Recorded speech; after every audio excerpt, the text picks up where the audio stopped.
In this YouTube video, we bring you 9 clever sponge hacks that are guaranteed to make your daily chores easier and help you save time and money. From DIY Sudsy Loofas to homemade ice packs, these ingenious tips will change the way you use sponges forever. In Method 1, we show you how to make a DIY Sudsy Loofa using just a small bar of soap and a kitchen sponge. No more rewetting your loofah or wasting extra shower gel.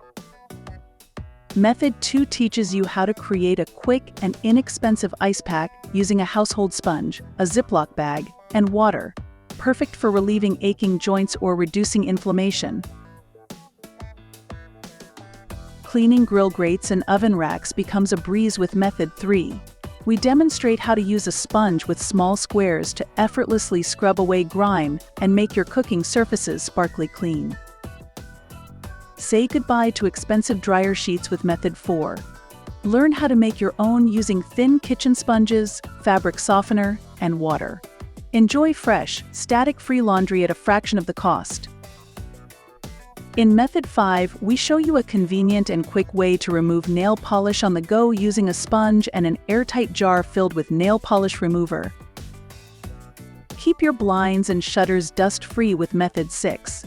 Attach sponges to tongs and swipe them over the blinds to watch the dust disappear. Method 7 helps you protect your floors from scratches and squeaky noises when rearranging furniture.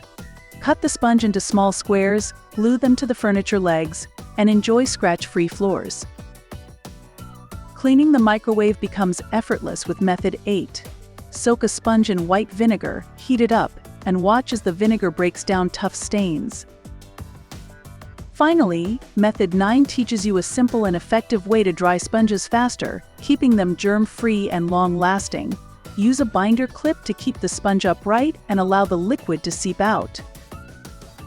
Revolutionize your household routine with these 9 clever sponge hacks. Which one are you most excited to try? Don't forget to like, comment, and subscribe for more amazing tips and tricks. Thanks for watching, and I'll see you in the next video.